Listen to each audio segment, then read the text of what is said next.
Deixa eu só pegar aqui. Boa tarde, pessoal. Vou tentar passar para vocês um pouquinho do trabalho que eu estou fazendo no IAG, quer dizer, uma parte dele. Esse título, na verdade,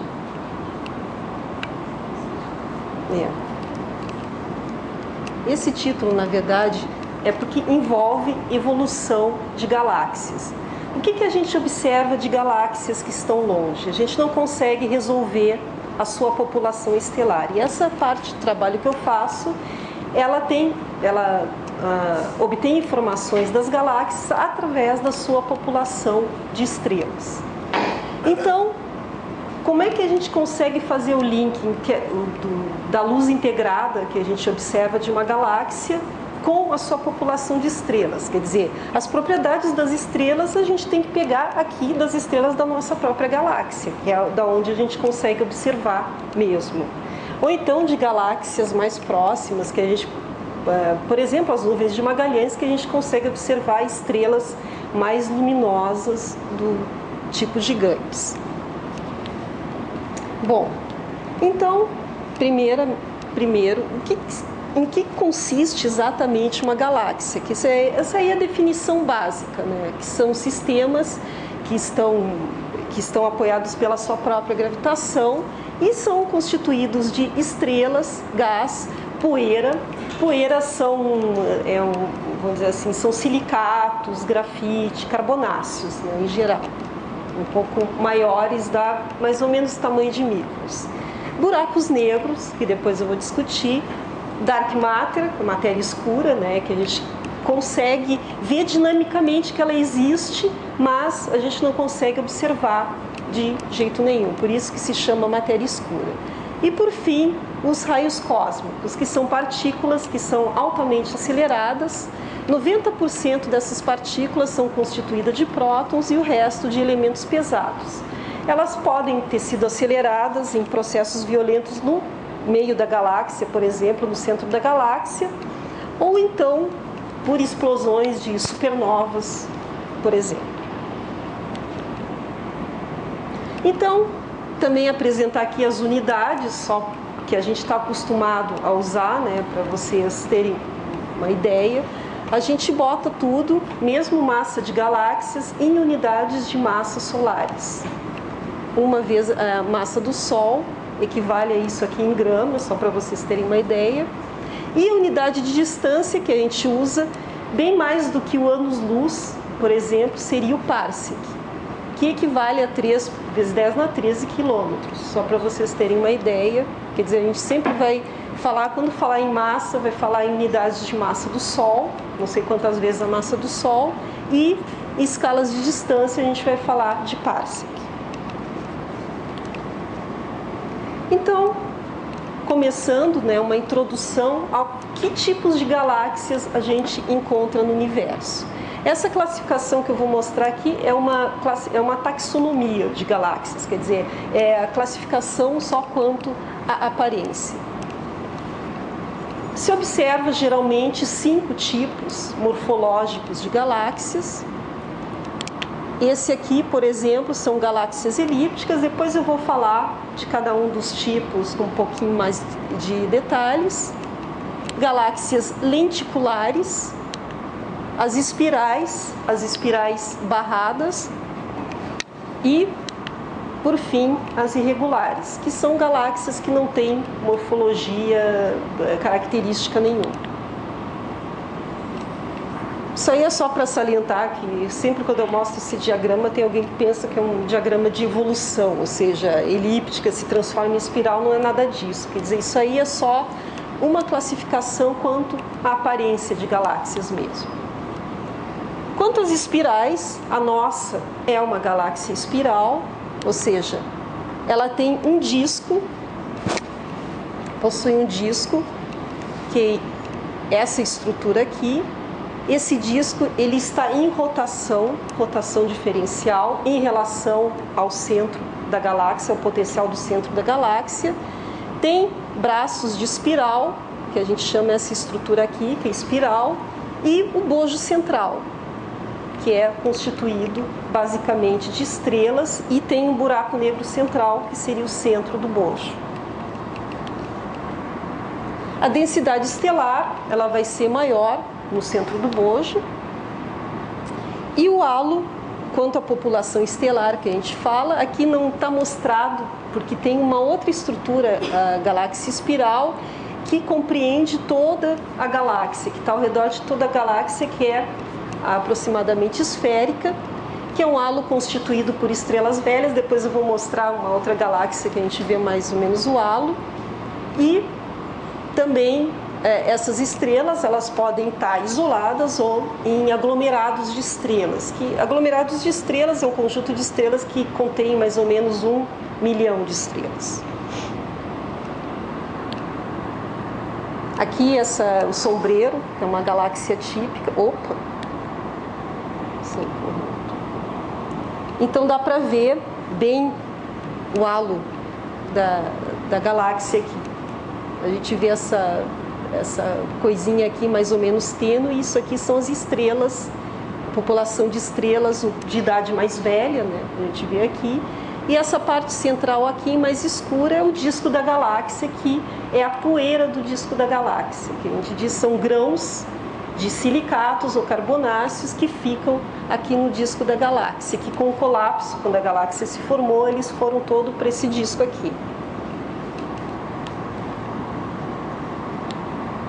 E a maior parte, falando em população de estrelas, que é o que interessa aqui, que eu estou mais centrada, né? A maior parte da luz vinda de espirais, elas vêm justamente das estrelas do disco, que são as estrelas mais fortes, inclusive o disco é onde tem formação estelar recente, quer dizer, tem estrelas se formando atualmente. E os braços de espirais, eles vão conter estrelas mais jovens, ou seja, os braços de espirais a gente pode ver como sítios de formação de estrelas, onde a densidade do gás ela é maior, ela é mais densa, então promove a formação de estrelas. E os discos de qualquer tipo de espiral, eles são ricos em gás e poeira, e é isso que torna os discos sítios de formação estelar. Porque onde não tem gás, ou o gás está muito pouco denso, a gente não tem formação de estrelas. Por fim, as espirais, falando de espirais barradas, elas contêm essa estrutura aqui, que é uma barra que sai do bojo e a estrutura espiral inicia dessa barra. Na verdade, essa barra ela é formada por estrelas e gás, quer dizer, dinamicamente ela está se movendo, as estrelas e o gás elas estão se movendo ao longo dessa barra, há um fluxo. Mas se a gente vai observar galáxias, por exemplo, a longas distâncias, que a gente consegue, por acaso, perceber que elas são espirais, a gente jamais conseguiria, mesmo medindo as propriedades físicas, como, por exemplo, composição química, que pode dar, vamos dizer assim, diferenciar uma galáxia espiral da outra, mesmo a gente não, de outra, por exemplo, uma elíptica, mesmo a gente não vendo a sua morfologia, mas uma espiral e uma espiral barrada, elas têm as mesmas características de composição química de gás e estrelas. Então, a gente não consegue distinguir entre os tipos, não consegue fazer uma estatística boa desses tipos, quantos tipos de galáxias espirais ou barradas, o porquê disso, por exemplo, existem uma em relação à outra. E talvez, por dados observados na direção do centro da nossa galáxia, talvez a nossa galáxia também tenha uma barra, mas isso é bem difícil, né? Porque a gente está dentro da nossa galáxia, quer dizer, fazer um esboço de que tipo, a gente consegue saber que a nossa é uma espiral, mas agora algumas estruturas mais detalhadas já é mais difícil. E tem as galáxias elípticas, que são, que vocês estão vendo aí, sistemas elípticos, elas não contêm disco, como as espirais, não tem nenhuma estrutura. E, particularmente, elas são diferentes das estrelas espirais, das galáxias espirais em relação à população estelar, porque elas vão ter uma população de estrelas velhas. Ou seja, isso nos diz mais ou menos que essas galáxias elas foram formadas num curto período de tempo e em tempos bem assim remotos. E não tem formação estelar, como diz, não tem a presença de gás. Então todas as estrelas elas já se formaram, depois a galáxia evoluiu, as estrelas evoluíram também e envelheceram. E a densidade de estrelas ela cresce da borda para o centro. E as elípticas elas vão ser diferentes entre as galáxias espirais, porque não só na população de estrelas, mas também no tamanho. Por exemplo, a comparação, a nossa galáxia tem um diâmetro mais ou menos de 30 quiloparsec, de uma ponta a outra do disco. E as elípticas, elas vão ter elípticas gigantes que têm diâmetros de alguns milhões de parsecs, só para ter uma ideia do tamanho, e tem cerca de 1 trilhão de estrelas, aproximadamente, né? E elípticas anãs que vão ser bem menorzinhas, vão ser bem menores, com diâmetro de 1 quiloparsec, quase um aglomerado globular. E essas elípticas anãs justamente são as mais comuns que a gente encontra no universo. Por fim, as lenticulares, que também são sistemas elípticos, mas durante o colapso, para a formação dela, houve alguma dissipação de energia. Então, vamos dizer assim, ela formou um disquinho aqui, que dá para ver nessa. Essa aqui tem que ter muita imaginação para ver, eu não consigo ver direito, mas essa aqui tem uma formação de disquinho, mas ela não é um disco como uma galáxia espiral. É um disco constituído por estrelas velhas, a população de estrelas é diferente também. E por fim, as irregulares, que são galáxias que não têm nenhum formato definido, aliás, elas parecem espirais ou elípticas totalmente desfeitas. E elas têm bastante gás interestelar, portanto, bastante formação de estrelas. E a população de estrelas é predominantemente jovem, porque está tendo sempre formação estelar recente. E frequentemente, justamente, elas se encontram, esse tipo de galáxias, elas são satélites de galáxias maiores. Isso, de alguma forma, assinala que elas estão, realmente, elas sofrem o potencial gravitacional das galáxias maiores, elas começam a desfazer essas galáxiazinhas menores, então por isso que elas têm esse formato meio estranho. Por exemplo, um exemplo conhecido de uma galáxia irregular são as nuvens de Magalhães, que são duas galaxiazinhas que estão bem próximas à nossa. Quer dizer, de repente o potencial gravitacional da nossa galáxia, ele simplesmente deformou essas galáxias, que estão muito próximas. E como tudo que é galáxia, ela não se forma isolada, quer dizer, a maior parte não se forma isolada, ela vai se formar em pares, grupos, aglomerados de galáxias e superaglomerados de galáxias. Isso aqui é só um exemplinho de um survey de 1000 galáxias, até pouquinho, para ver a estrutura do universo. Aqui, a gente está a uma distância de 200 bilhões de parsecs, mais ou menos. A gente botou a nossa Via Láctea aqui no centro só por convenção, só para ver direito. E a gente vê várias estruturas aqui. Essa estruturazinha mais... Cada pontinho desse é uma galáxia. E essa estrutura aqui, mais ou menos redondinha, é o aglomerado de Coma, é o aglomerado de algumas dezenas de galáxias, mais ou menos. E tem o superaglomerado, que são conjuntos de aglomerados, que é a grande barreira aqui. Quer dizer, essa é a estrutura, mais ou menos, do universo. Eles se distribuem de forma filamentar. E, por fim, os vazios. Os vazios, eles vão ter, mais ou menos, a mesma... Tá difícil.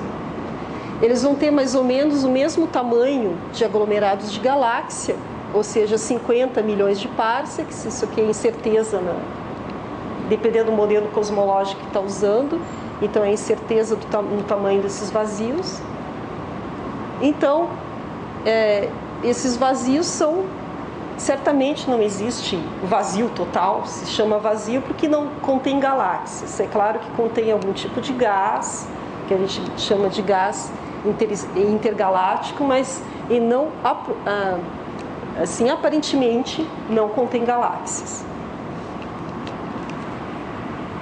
Então, começar a teoria de formação de galáxias, a gente pode dividir as teorias de formação de galáxias mais comuns em dois tipos. O primeiro, a gente se refere ao colapso monolítico, ou seja, o colapso para formar a estrutura que é a galáxia. Então, o material gasoso, na verdade, ele vai ser agregado de uma única nuvem e que começa a colapsar para depois formar estrelas e todas as estruturas, ou de uma galáxia espiral ou de uma galáxia elíptica.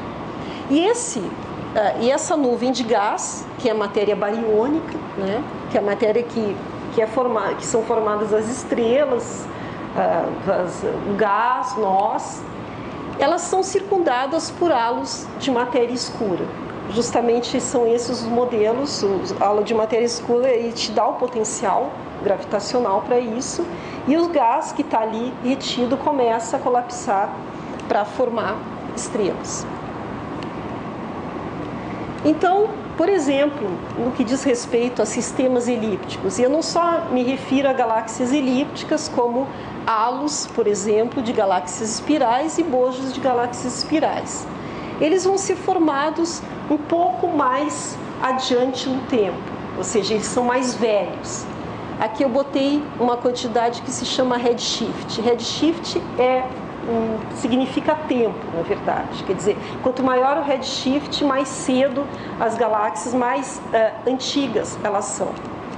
Então, esses sistemas elípticos, eles foram formados a altos redshifts, ou seja, a tempos mais remotos, em uma escala de tempo relativamente curta, porque não contém gás já no sistema e tudo, quer dizer, as estrelas se formaram ali, tiveram a sua formação e não tem formação estelar recente. E possuem, por conseguinte, população estelar média, na média, velha. Isso aqui é só definição de redshift, preciso me alongar nisso. E o cenário hierárquico, que é um cenário bem diferente do colapso monolítico, porque ele supõe que as galáxias se formam por fusões, ou seja, por fusões de outras galáxias. E essas fusões, elas são não dissipativas de pequenos halos de matéria escura e bariônica. Quer dizer, primeiro se formam essas estruturas, depois elas fusionam para formar galáxias maiores. E o cenário hierárquico nos diz que galáxias de menores massa, elas vão ser formadas primeiro, e ocasionalmente elas podem fusionar para formar galáxias de maiores massa. E as galáxias mais massivas, elas vão ser formadas, é claro, em redshifts em tempos mais recentes, em redshifts mais baixos. E vão apresentar populações estelares um pouco mais jovens. Só um exemplinho aqui de um dos tipos de modelo. Puxa, mas está muito ruim isso aqui. Que são, vou tentar passar para vocês, que são galáxias irregulares, que elas podem sofrer fusões em redshifts altos para formar esses sistemas aqui com um buraco negro central, que já caracteriza, vamos dizer assim, o centro de uma galáxia. E esses dois sistemas aqui, que foram formados pela fusão de galáxias irregulares, eles podem se juntar para formar o que a gente chama de quasar. A gente observa quasar a altíssimos redshifts. Quasar é quase o início da formação de uma galáxia suficientemente grande. E é claro que no centro dela, os buracos negros, eles também vão sofrer fusão e vai se formar o que a gente chama de buracos negros supermassivos. E esses buracos negros supermassivos, eles vão interagir com a matéria ao redor, ali ao redor do bojo da galáxia, dando os efeitos que eu vou mostrar depois.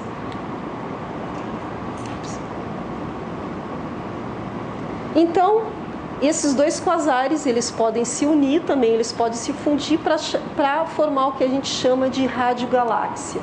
Na verdade, radiogaláxia é uma galáxia que a gente chama de ativa. É uma galáxia elíptica, mas é uma galáxia que tem um núcleo que a gente chama de ativo.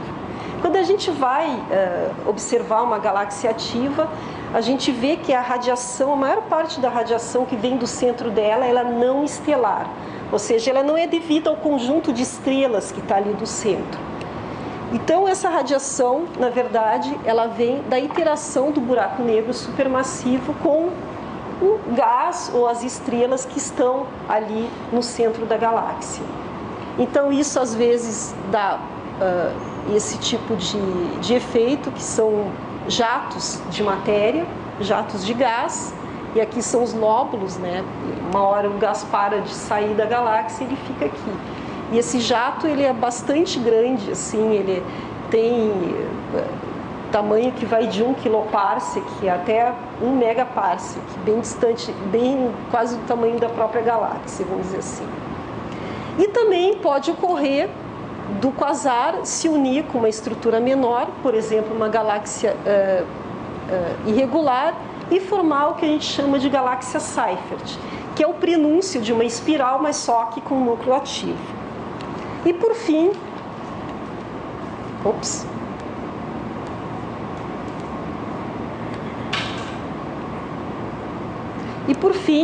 essas galáxias de núcleo ativo, elas vão começar a cessar as suas atividades, se transformando no que eu tinha mostrado antes. Antes eu tinha mostrado as galáxias, vamos dizer assim, normais, entre aspas, né? Que são as galáxias elípticas, que a gente vê, se a gente for nessas galáxias observar a radiação do centro dela, a gente vê que é mais devido ao conjunto de estrelas que está aqui no centro da galáxia. E as galáxias espirais também. Quer dizer, isso aqui é um tipo de modelo, é uma suposição, quer dizer, tem vários tipos de cenários hierárquicos que a gente pode construir, que pode dar origem às galáxias que a gente conhece hoje. Então, o que consiste o modelo de evolução, de evolução química de galáxias em relação à sua população estelar? Então, a formação e evolução química de uma galáxia é função, obviamente, da formação de sucessivas gerações de estrelas que estão sendo formadas naquela galáxia. E essa formação de sucessivas gerações, ela pressupõe uma distribuição de idade dessas populações de estrelas e também de abundância química.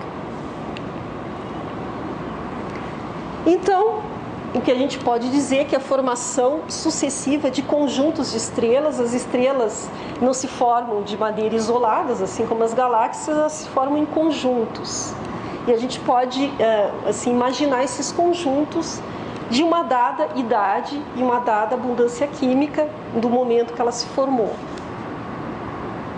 Então, o que a gente fala, se refere a esse conjunto de estrelas, a gente se refere como populações estelares simples. Ou seja, são populações de estrelas que foram formadas num dado tempo e contêm a mesma abundância química do meio na qual elas se formaram. Então, aqui, mais ou menos, é um esqueminha do que acontece. A gente tem um gás suficientemente denso numa galáxia. Esse gás ele pode dar origem à formação de estrelas, começa a formar estrelas. As estrelas evoluem e no final da sua evolução elas vão ejetar o gás de maneiras diferentes.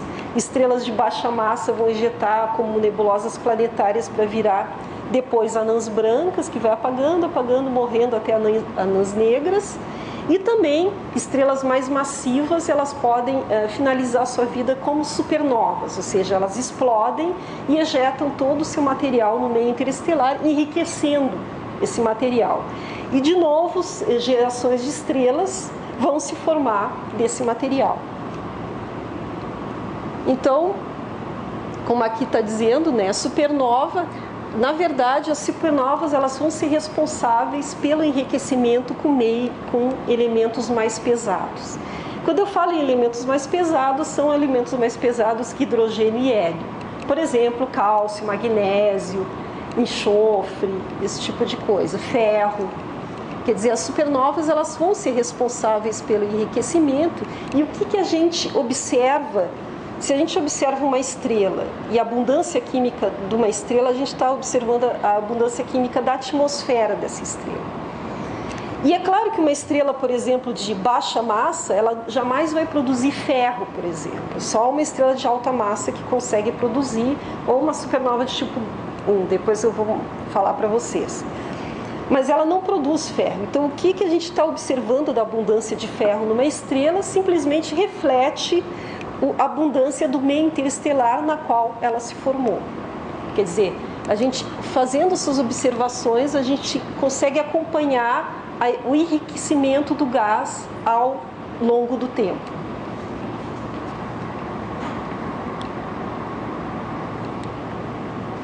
Então, a gente usa geralmente como relógios da formação de estrelas ou de populações simples, como eu estou botando aqui, supernovas de tipo 2, que são resultados da explosão de estrelas massivas. Elas vão evoluir para esses eventos explosivos.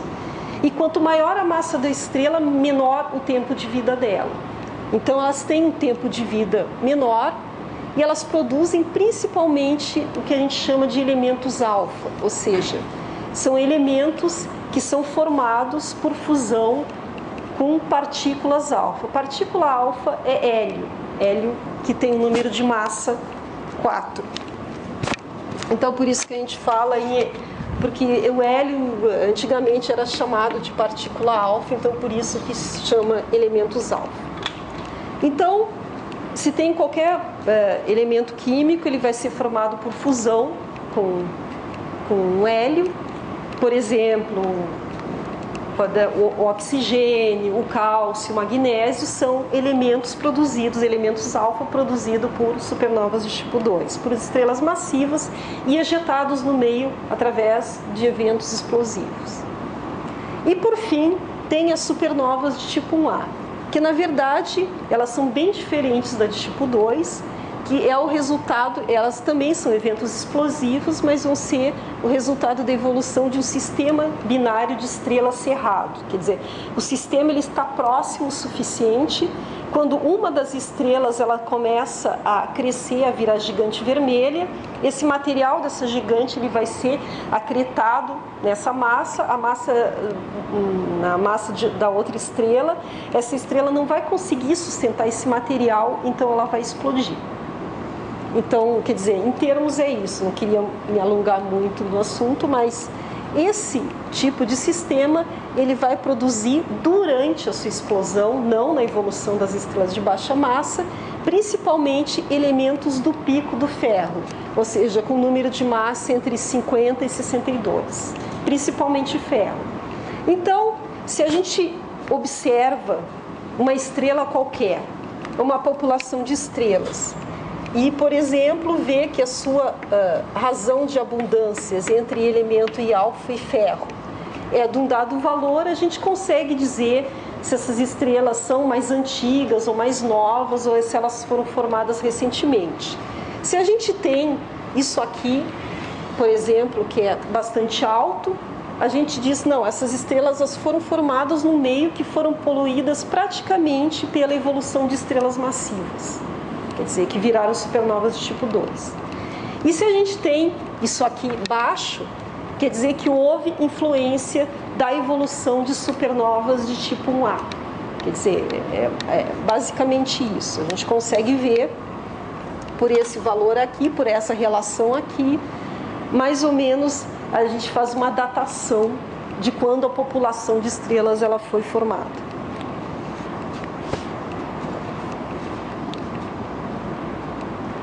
Então, as questões-chave para esse modelo evolutivo, que é a análise de população estelar, quando que a maioria da população de estrelas de uma galáxia foi formada? Quer dizer, isso dá pelo menos uma ideia da datação dessa galáxia.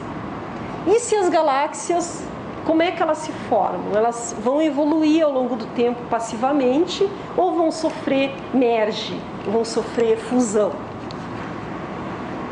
Então, a distribuição de idade, não só a distribuição de idade, mas de abundância química também, nas galáxias é essencial para compreender a origem e evolução dela.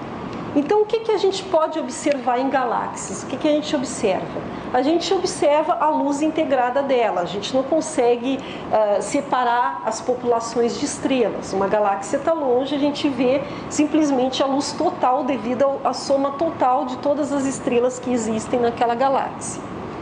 E as luminosidades, o que a gente vai observar? A gente vai observar fotometricamente, como a gente fala, né, luminosidades, que são os brilhos intrínsecos das estrelas, do conjunto de estrelas, e índices de cor integrados.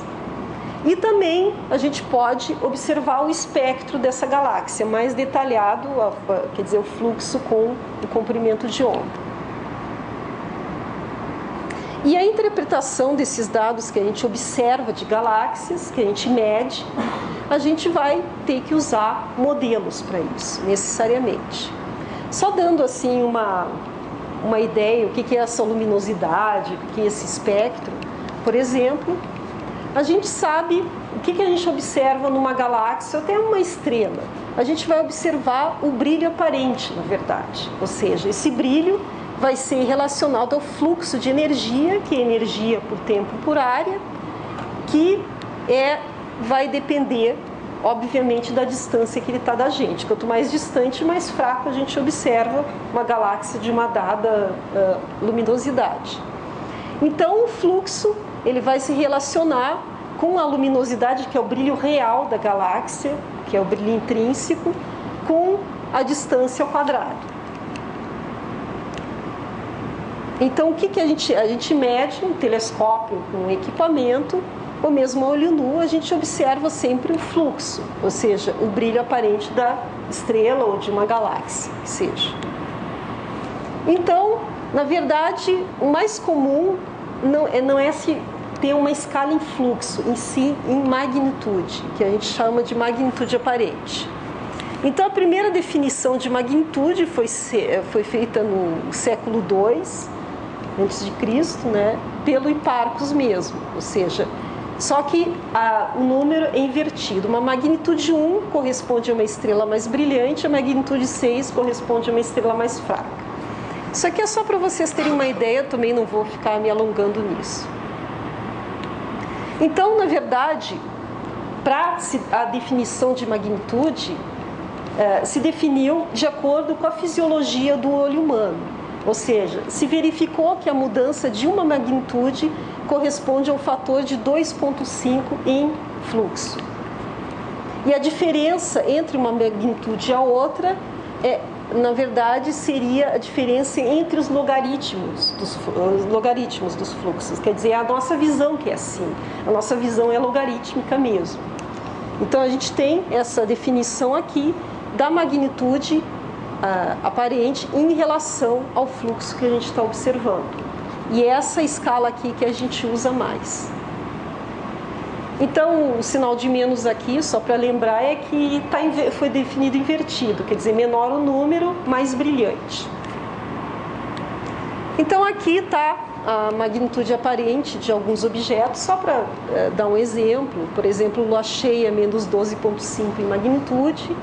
E aqui são os limites de magnitude que os telescópios conseguem alcançar. O Hubble, por exemplo, que está no espaço, o mesmo Keck que está aqui na Terra, mas tem um espelho de 10 metros de diâmetro, ele pode alcançar uma magnitude de 30, que é bastante fraco. Se a gente bota isso em termos de energia por tempo por área, a gente vai ver que é bastante fraco. Então, da mesma forma que foi definida a magnitude aparente, é definida a magnitude absoluta em relação à luminosidade. É só para...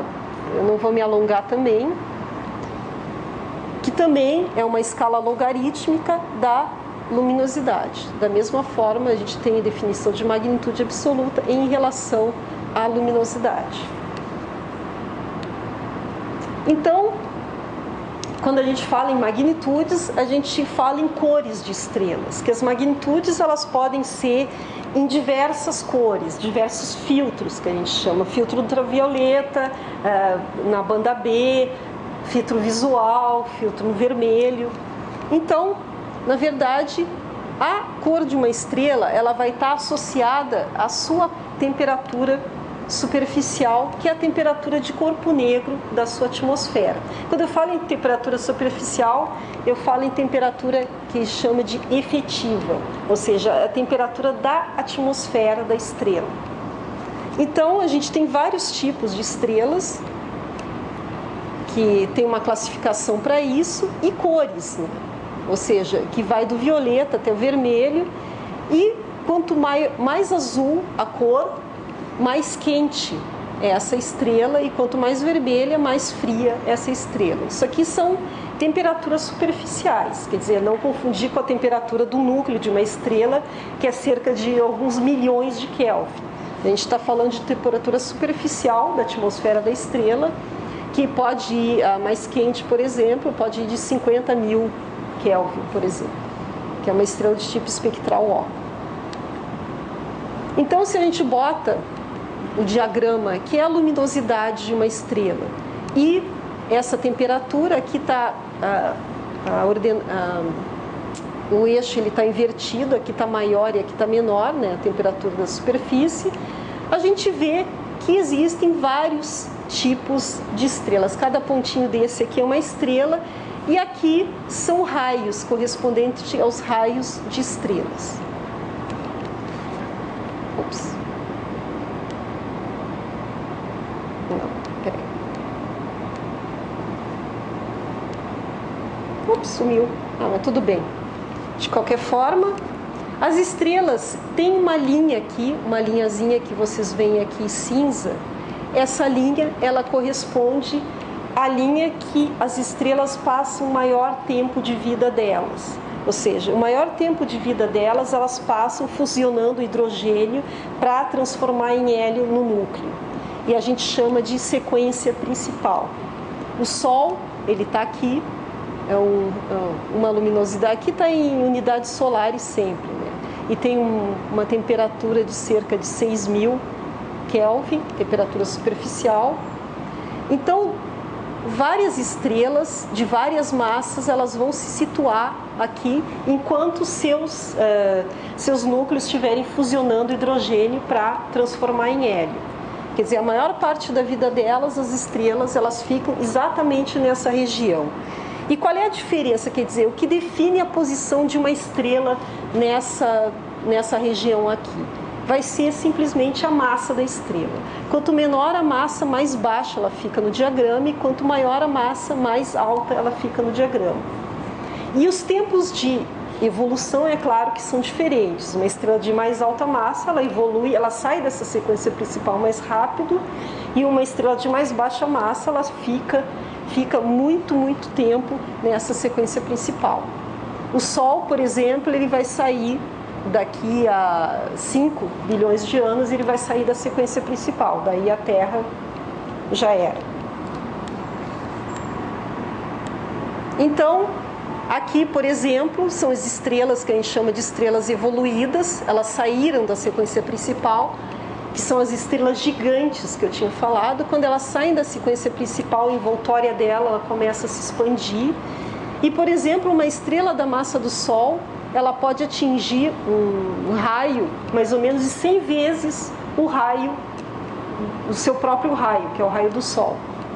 Então, quando ela evolui para essa fase pós-sequência principal, ela começa a fusionar o hélio em elementos mais pesados, ela vai ocorrer essa expansão aqui.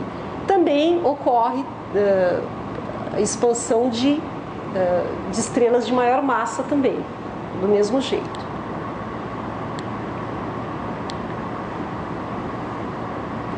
E é claro que, se a gente for ver a nossa galáxia, por exemplo, a maior parte das estrelas que a gente vê está na sequência principal, mas isso simplesmente é porque as estrelas que estão aqui nessas sequências mais avançadas o tempo de evolução é bastante curto em relação às estrelas que estão aqui na sequência principal. Elas demoram muito mais tempo aí. Isso porque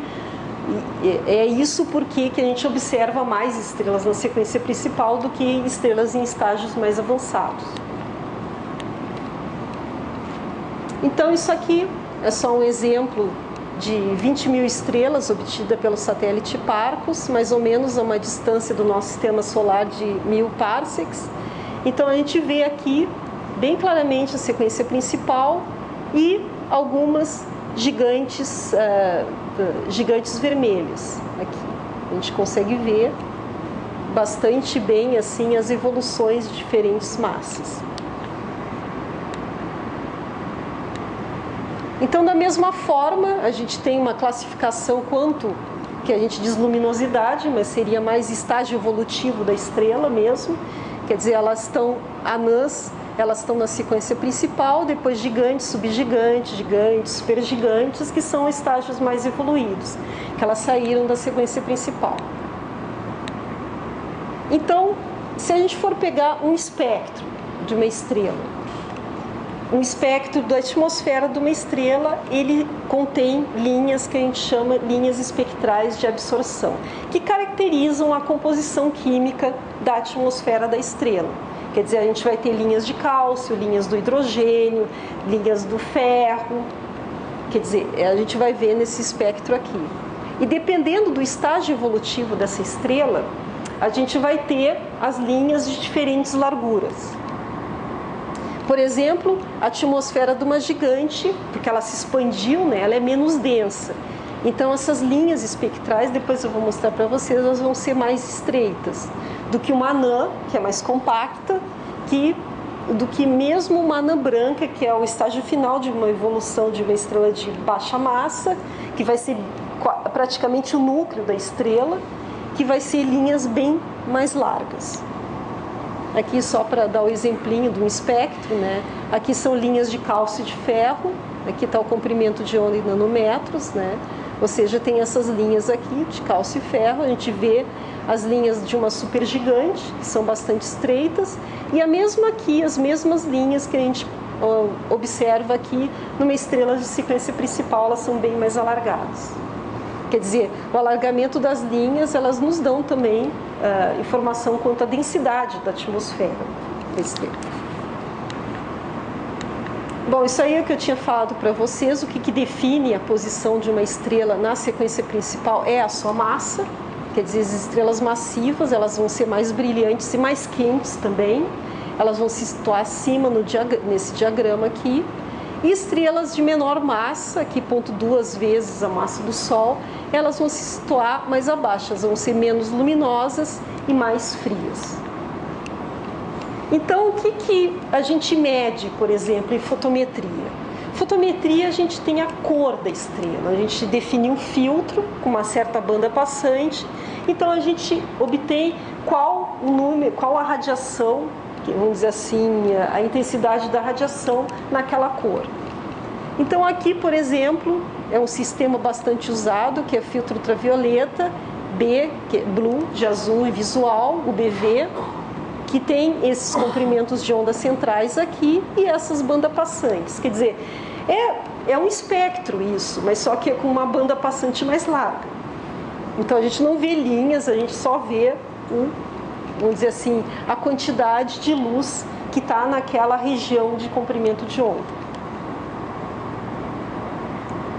Bom, isso aqui é só para mostrar que, assim como a gente pode definir as magnitudes aparentes numa determinada cor, magnitude em U, B, como eu mostrei aqui, isso, na verdade, ele mede as magnitudes aparentes em diferentes comprimentos de onda. A gente pode ter a diferença entre eles, que são o que a gente chama de cores, ou seja, índices fotométricos intrínsecos, índices de cor, intrínsecos. Então, dependendo desse tipo de relação B menos V, 1 menos V, eles vão ser sensíveis, por exemplo, ou à idade da população da estrela ou à abundância química da população de estrelas. E os índices espectroscópicos, como eu falei, isso aqui é um exemplo de um espectro de estrelas com as suas linhas de absorção. Cada uma dessas linhas reflete também a abundância química da estrela. Aqui a gente tem linha do hidrogênio, 4861, que é a linha de Balmer, H-beta. Aqui linhas do ferro, do sódio, o sódio aqui do hidrogênio também. Linhas do magnésio, por exemplo. Quer dizer, tudo isso nos fala da composição química da estrela. Então, esses índices espectroscópicos, eles são definidos em relação às linhas de absorção da estrela.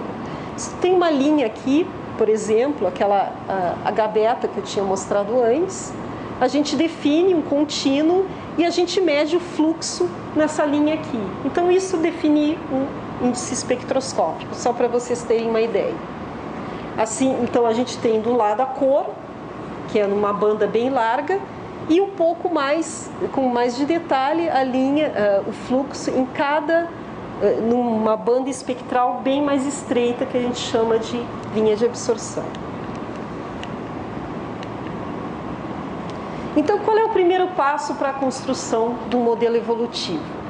Seria a síntese, que a gente chama, ou seja, a gente tem que pegar toda aquela populações simples que formam uma galáxia e somar elas. A gente tem que fazer uma síntese para saber que tipos de populações tem naquela galáxia.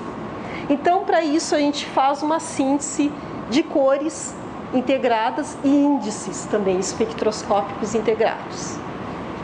Então, para isso, o que eu tinha falado anteriormente, né? A gente tem que construir uma biblioteca de estrelas, e a única biblioteca possível de estrelas que a gente consegue construir são estrelas da nossa própria galáxia, porque estrelas em outras galáxias, quando as galáxias estão muito longe, a gente não consegue percebê-las, a gente só vai perceber a luz integrada, quer dizer, a luz da soma total das estrelas daquela galáxia. Então, a gente tem que construir uma biblioteca de cores, de estrelas, de populações simples, de cores e índices espectrais para diferentes idades da população simples, abundância química e distribuição de massa, que a gente chama de Initial Mass Function, função de massa inicial, que define qual é a proporção de estrelas de baixa massa e de alta massa que vão ser formadas. Ou seja, a gente tem, por exemplo, uma função de massa inicial aqui na nossa galáxia que privilegia melhora a formação de estrelas de mais baixa massa do que as de mais alta massa. Então, a gente tem uma função de massa inicial assim. Então, numa população simples, que é uma população um conjunto de estrelas que foi formado com a mesma idade, da mesma abundância química, que foi formado ao mesmo tempo, a gente tem uma distribuição de massa. Quer dizer, tem um certo número de estrelas mais massivas e menos massivas. Então, as cores integradas, por exemplo, para uma população simples, supondo uma função de massa inicial com uma lei de potência da massa, de um dado expoente, isso aí reflete a distribuição de massa de estrelas, a gente tem essa função aqui, ou seja, a gente vai ter a luminosidade de uma população simples, ou seja, de um conjunto de estrelas que foi formado ao mesmo tempo e tem a mesma abundância química, aqui tempo, abundância química e função de massa inicial. A gente tem, na verdade, a luz dela a luminosidade vai ser uma somatória de todas as estrelas que tem naquela população simples, numa dada banda espectral. Isso aqui é a cor que eu estou medindo, eu posso estar medindo ultravioleta, vermelho, não importa. E essa luminosidade, aqui é o estágio evolutivo da estrela, ela vai ter diferente luminosidade, e essa estrela vai ter uma certa massa também, e essas luminosidades elas vão ser ponderadas pela função de massa inicial, que diz a proporção de estrelas numa dada massa que foi formada. Quer dizer, isso aí é mais ou menos trivial. E cada estrela ela vai se caracterizar por seus parâmetros atmosféricos, que seriam a temperatura efetiva, a temperatura superficial que eu mostrei antes, a gravidade superficial, que na verdade é dada em termos do logaritmo de G, que é a aceleração gravitacional na superfície da estrela, quer dizer, isso aí mostra, por exemplo, o estágio evolutivo da estrela. Se uma estrela tem um log de G menor, ela vai ser uma supergigante, uma gigante, e se uma estrela tem uma gravidade superficial maior, ela vai ser uma anã branca. É só ela reflete vamos dizer, o estágio evolutivo da estrela. E também a atmosfera de uma estrela se caracteriza por uma metalicidade. E eu me refiro a um Z maiúsculo, com uma abundância de elementos pesados, ou então essa metalicidade é posta em termos da abundância de ferro. Essa, na verdade, está entre colchetes aqui, porque essa abundância de ferro ela é definida em relação à abundância de ferro solar.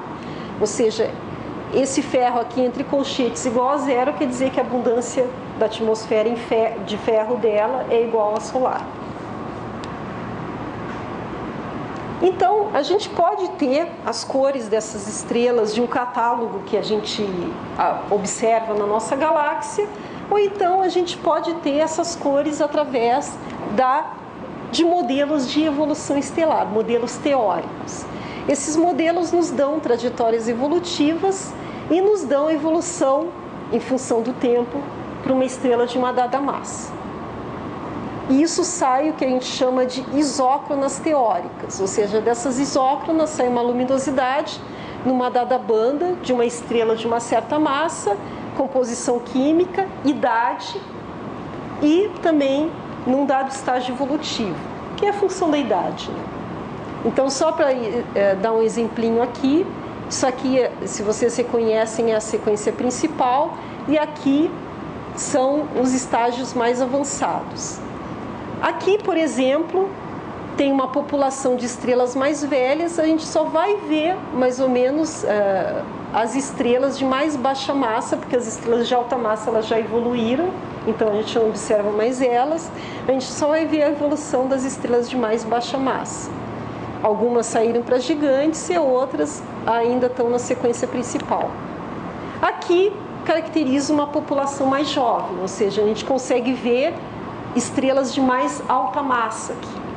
Algumas estão na sequência principal e algumas já estão na sua evolução pós-sequência principal. Quer dizer, esses modelos teóricos, eles nos fornecem isso, eles vão nos fornecer a luminosidade. Não só a luminosidade total, mas a magnitude absoluta, a luminosidade num dado filtro.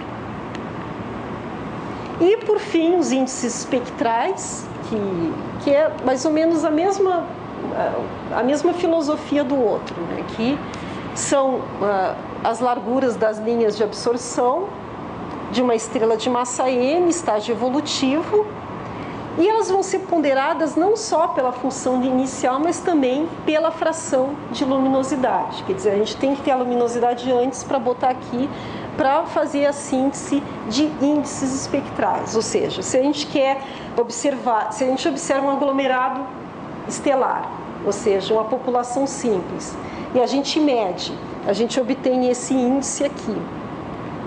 A gente obtém esse índice aqui, que é a soma de todas as estrelas que tem dentro ali daquele aglomerado de estrelas, que vai ser dado por isso aqui.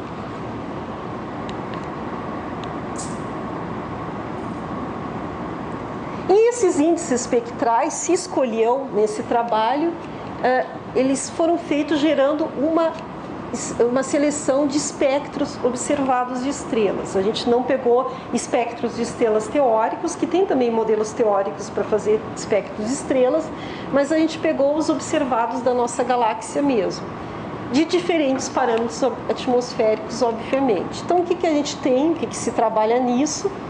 A gente faz equações empíricas que refletem a variação desse índice em função de uns dados parâmetros atmosféricos de cada estrela, que tem uma dada massa, uma dada idade, etc. Mas, no entanto, a amostra de estrelas que está na nossa galáxia, ela vai refletir a evolução química particular da nossa galáxia. Então, isso tem que ser levado em conta também nessas equações empíricas. Então, na verdade, a gente tem um índice em função não só dos parâmetros atmosféricos normais, né, que é a temperatura efetiva, a gravidade superficial e a metalicidade, a gente também vai ter em relação à razão entre elementos alfa e ferro. Que isso reflete mais ou menos como foi a evolução da nossa galáxia, quando a gente for assim botar essas equações para uma outra galáxia que serve a evolução que tem outra evolução química diferente. Então a gente retira justamente esse viés que tem em relação à evolução química da nossa galáxia. Então, por uma galáxia, né, eu falei em população simples, agora por uma galáxia que é a soma de todas as populações simples, a gente vai ter, na verdade, uma função como essa. Ou seja, mesmo para magnitudes aparentes ou absolutas, ou para índices espectrais, a gente vai ter essa função aqui, que a luminosidade de um conjunto de populações simples ou o índice espectral de um conjunto de populações simples, eles vão ser ponderados pela taxa de formação estelar na galáxia. Aqui está embaixo a taxa total, porque isso aqui é mais ou menos uma média. Então, eles vão ser ponderados por essa função que eu chamo de taxa de formação estelar. E aí é que complica a coisa. Na verdade, aqui eu botei esse T menos tal, que na verdade isso aqui é idade, né? A gente vai ter uma luminosidade, um índice espectral numa dada idade. Então, qual é o principal problema na análise dessa luz integrada que vem das galáxias? Tem um problema que a gente chama de degenerescência, idade e abundância. Que isso aí é um problema até bastante grave, vamos dizer assim, para análise da luz integrada, que, por exemplo, se a gente pega uma estrela que é bastante abundante em elementos mais pesados, que tem um Z grande, isso faz com que a estrela se torne mais fria, que vai ser, vamos dizer assim, o mesmo efeito de uma estrela mais velha, mais antiga. Então, uma cor assim, vamos dizer assim, uma cor vermelha, a gente não consegue dizer se aquela população ela é jovem, mas só que ela é bastante metálica, por isso que ela está mais fria, ou se ela é realmente uma estrela mais velha. Por isso que a gente chama de degenerescência, idade, abundância. Então, como que a gente quebra essa degenerescência? A gente tem que, na verdade, considerar mais cores e índices espectrais na síntese. Quer dizer, dependendo da sensibilidade de cores e índices espectrais para idade ou para abundância química, então a gente tem diversos desses índices, a gente tenta quebrar essa degenerescência, mas nem sempre é eficaz. Outro problema complexo é que não existe uma teoria de formação de estrelas, que se supõe, é só algo que se supõe, quer dizer, não tem uma teoria de formação de estrelas para a gente calcular esse bicho aqui que a gente tem ali na síntese. Então, se supõe que essa taxa de formação de estrelas é uma função da massa de gás de uma galáxia, que ela pode ser, assim, mais ou menos, a taxa de formação de uma estrela, ela pode ser diretamente proporcional, por exemplo, à massa de gás. Isso aqui, vamos dizer assim, é a constante de proporcionalidade. Isso aqui é só o mais simples que a gente pode dizer, quer dizer, ela é proporcional à massa de gás de uma estrela. Então, para a gente... É rapidinho, nem precisa acender a luz. Para a gente calcular esse cara aqui, a gente vai ter que seguir a evolução do gás interestelar de uma galáxia, porque, como eu falei, isso aqui se supõe que ela tem uma certa proporcionalidade com a massa de gás. Então, para a gente obter a taxa de formação estelar através do tempo, a gente vai ter que seguir a evolução da massa de gás no tempo numa galáxia. Então, o segundo passo é justamente obter a evolução do gás interestelar. Obtendo a evolução do gás, a gente obtém a evolução da taxa de formação estelar numa galáxia. E os modelos que a gente tem para isso são que a gente chama de simulações cosmológicas, que eu vou deixar mais para o fim, e modelos semi-analíticos bem mais simples. Eita. Então, só para dar uma ideia para vocês como funciona isso, eu vou mostrar um modelinho bem simples. Ou seja, um modelo que a gente diz que é de zona única, ela não pode, por exemplo, predizer variações espaciais na galáxia. A galáxia é analisada como um todo, então para isso a gente pega uma galáxia elíptica que tem uma estrutura simples, porque se fosse pegar uma espiral a gente teria que pegar cada estrutura, porque elas têm evolução diferentes, quer dizer, elas se formam de jeito diferente. Então uma elíptica a gente supõe uma zona única mais fácil. E a galáxia, ela é formada por acreção de gás, quer dizer, vai acretando gás ao sistema, a gente simula um colapso, ou até pode ser uma fusão também em diferentes épocas. E também tem o que a gente chama de feedback das supernovas, que, como eu falei, a gente vai usar supernovas como relógios de formação estelar. E essas supernovas, elas vão dar origem a um meio interestelar. Eu não estou falando aqui de abundância química, eu só estou falando de gás. A um meio interestelar quente e frio. Ou seja, quando a supernova explode, ela é altamente energética, a onda de choque, ela ioniza o gás e faz com que aquele gás fique turbulento e quente. Então as estrelas, elas vão se formar somente nas regiões de gás frio, porque em meio turbulento elas não se formam. E essas supernovas também vão gerar ventos com as suas explosões. Ou seja, a galáxia ela vai perder alguma massa. Essa massa de gás ela não vai se retornar para formar estrelas. Então, como é que mais ou menos, como é que funcionaria mais ou menos a formação de uma galáxia? Tem um fluxo de gás para formar uma dada galáxia. Esse fluxo de gás ele vai caindo no meio e estrelas vão começar a se formar desse gás frio.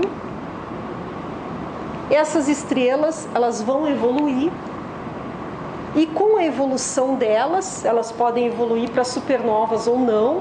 De qualquer forma, o material que elas ejetam no final da sua evolução vão dar origem ao aquecimento e ionização do gás, localmente ou não. Uma supernova, com a onda de choque, ela pode ir bastante longe na galáxia.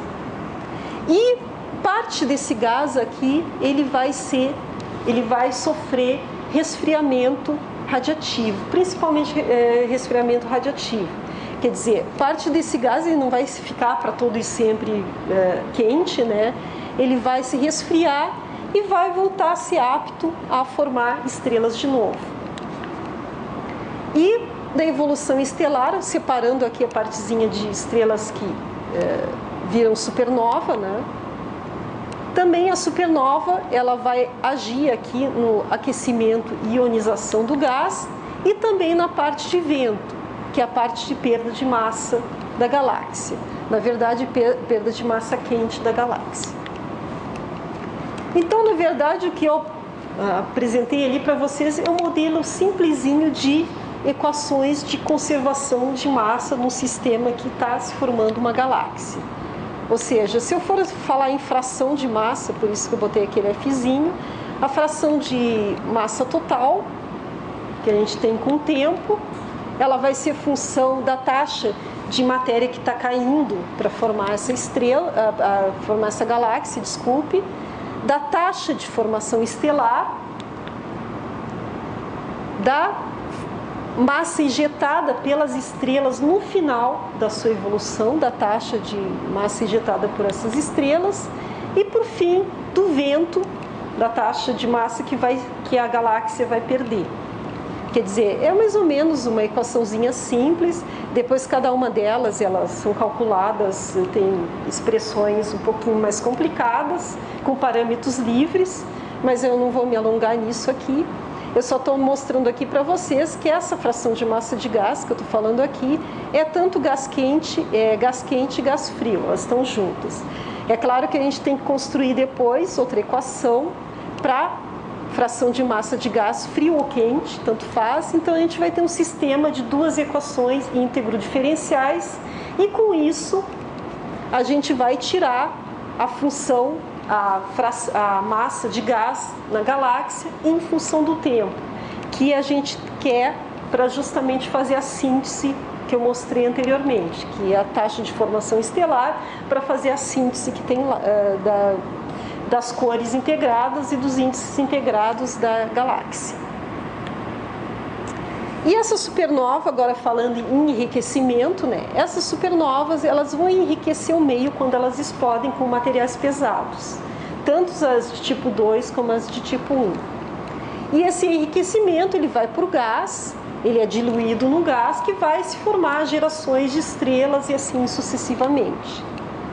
Então, o terceiro passo para a construção são o que a gente chama das equações de evolução química mesmo.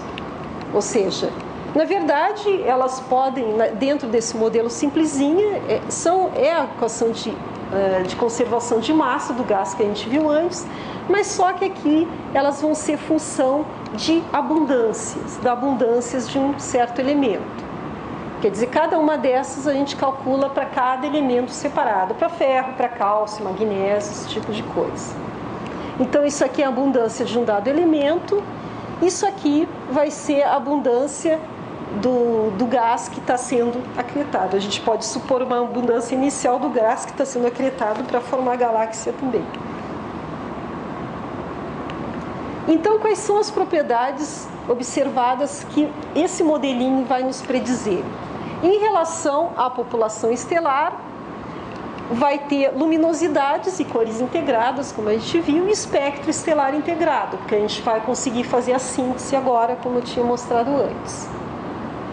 E as propriedades do gás interestelar também, ou seja, a quantidade de gás que tem na galáxia e a quantidade de gás no meio intergaláctico através de vento, né, que vai ter, que também é observado isso, o gás que tem entre as galáxias, e isso também pode ser obtido por esse modelo.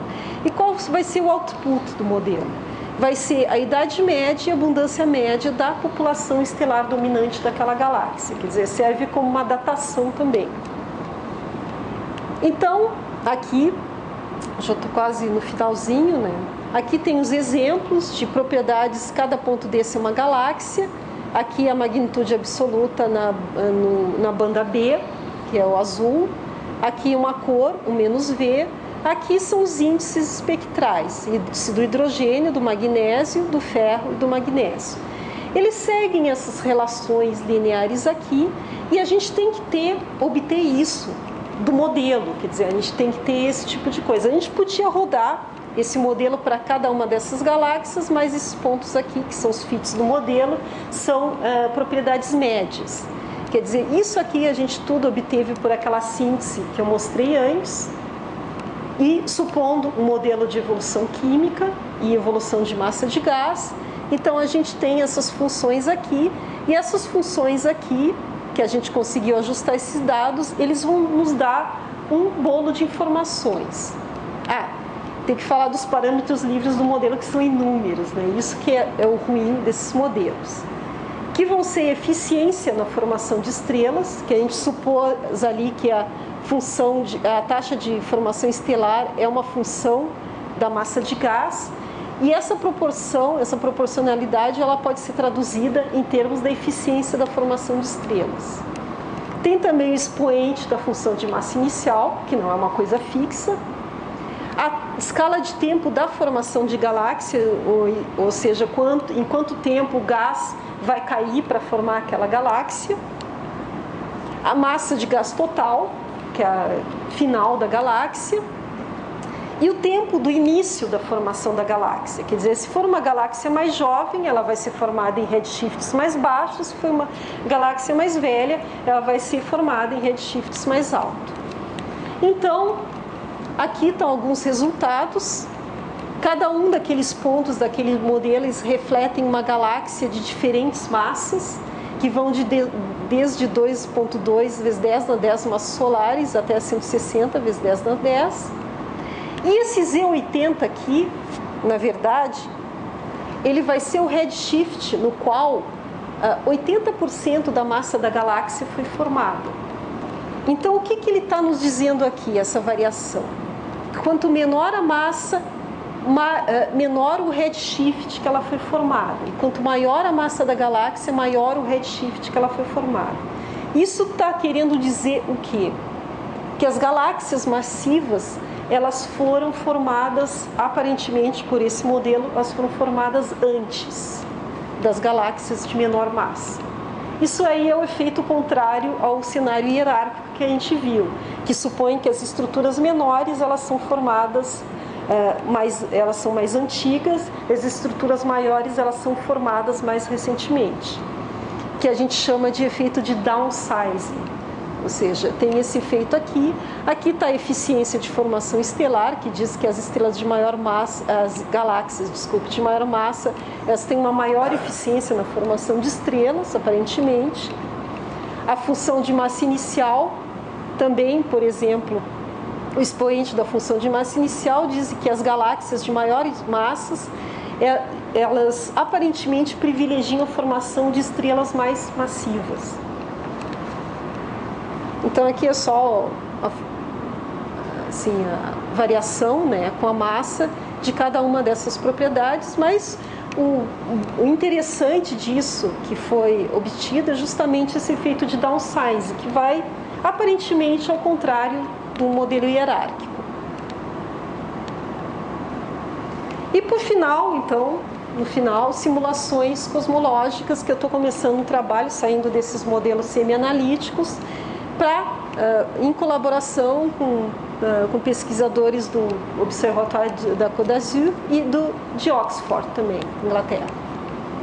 Então, na verdade, esse modelo ele é bem diferente desse modelinho que eu apresentei, uma simulação cosmológica. Ele simula a estrutura do universo como um todo, não só a formação de uma simples galáxia ou de um conjuntinho de galáxias. Ou seja, na verdade, tem esse código que é o GADGET2, que é um código de domínio público, que ele vai ter um tratamento bem mais realista da massa bariônica de gás e também da matéria escura, através de hidrodinâmicos, né, de SPH, Smooth Particle Hydrodynamics, e tratamentos, com outra palavra, tratamentos hidrodinâmicos, e o tratamento da gravitação também ele pode ser feito por N-corpos, com métodos de árvores ou partícula a partícula. Quer dizer, cada coisa no universo, como uma estrela, ou gás, ou matéria escura, ele é tratado com partículas de gás, de matéria escura ou de estrelas. Isso pode ter um tratamento assim, através de N-corpos, ou então tratamento hidrodinâmico para parte do gás. E é claro que junto com isso, a gente não pode só pegar isso aqui, vai ter todo um esquema aqui da evolução química da galáxia, que eu tinha mostrado aqui nessa parte, do gás, do aquecimento do gás, da evolução, do enriquecimento do gás, do vento, e todas aquelas coisas, dos feedbacks das supernovas. E desse lado aqui, uma coisa que não foi incluída naquele modelo que eu apresentei, justamente é o crescimento de buracos negros supermassivos no centro da galáxia, porque isso vai influenciar a evolução de galáxias. A iteração desse buraco negro, o crescimento desse buraco negro durante fusões, por exemplo, ele vai influenciar, por exemplo, a taxa de gás que cai para formar a galáxia, só dando um exemplo, e vai influenciar também com isso influencia a taxa de estrelas que são formadas na galáxia também. Quer dizer, isso aqui é uma coisa bastante importante de se ter naquele modelo analítico mais simples também. Mas eu estou abandonando, por enquanto, aquele modelo e estou entrando nesse modelo aqui, por enquanto. Isso aqui é uma parte do trabalho que foi feita em 2 teses de doutorado, lá no Observatório da Côte d'Azur, que foi implementado. Então, é uma coisa bastante diferente. Mas esses modelos, é claro que requerem máquinas maiores, um sacrifício de tempo maior, né? Aqui é só um exemplinho vamos dizer assim, esse código requer processadores paralelos, né? Ou seja, uma máquina que contenha 128 processadores para diferentes resoluções de universo que a gente quer. Quando a gente fala em resolução de universo, a gente fala em número de partículas. Então, a gente tem aqui 2 vezes, significa partículas de matéria escura e partículas de gás. E aqui está o número de partículas que a gente pode chegar, que a gente pode ter no dado volume cúbico de universo. Aqui, 50 milhões de parsec, volume cúbico de universo. Uma caixinha de 50 milhões de parsecs. Então, a gente pode ter várias resoluções. E a resolução, é claro, está ligado com o número mínimo de massa de galáxia que a gente pode ter no modelo. É claro, se a gente tiver uma resolução muito baixa, as massas das estruturas vão ser muito altas, vão ser da ordem de aglomerados de galáxias, a gente não pode resolver em galáxias. Então, aqui são exemplinhos de a resolução em massa, a gente pode chegar a 5 × 10⁸ massas solares, que é abaixo daquelas galáxias elípticas que eu mostrei, que são galáxias mais brilhantes. E aqui também a gente pode ter uma resolução, quanto maior o número de partículas, menor vai ser o número mínimo da massa que a gente pode ter. É claro, vai ser maior a resolução. Então, aqui é só um exemplinho, né, da evolução das estruturas, quando a gente roda o programa de simulação cosmológica. Primeiro a gente tem um gás difuso, de matéria escura e bariônica. Depois, à medida que o tempo vai correndo, a gente tem a formação daquelas estruturas. Se vocês se lembrarem da estrutura que eu mostrei de aglomerados e superaglomerados, que estão estruturas filamentares, mais ou menos, a gente pode ver essas estruturas filamentares aqui se formando nesse modelo. Então, mas o interessante é que essas simulações cosmológicas, elas geram um catálogo de galáxias que elas vão ter medidas também, a gente pode medir também a luminosidade delas e os índices espectroscópicos, eles podem ser calculados depois e a gente pode comparar com os dados que a gente tem no universo. Então, é uma coisa boa desses modelos de simulação, que a gente pode ter esse tipo de coisa. A gente simula a formação de universo, dado uma condição inicial. Depois, os problemas com as condições iniciais para partir esse programa são bastante complicados. A gente vai ter um universo com um certo número de galáxias, com diversas massas. E essas galáxias, elas vão ter a sua luminosidade, o seu índice também que é calculado, então a gente pode ter catálogos com isso. Então a gente pode analisar depois esses catálogos, a gente pode medir essas galáxias como se fossem galáxias observadas. E com isso a gente pode comparar esse modelo de simulação cosmológica com o que a gente observa no universo. Então, é só isso que eu tinha para apresentar por enquanto. Quer dizer, na verdade, quem quiser fazer mestrado ou mesmo iniciação científica nessa área, eu estou à disposição. Então, por enquanto é só.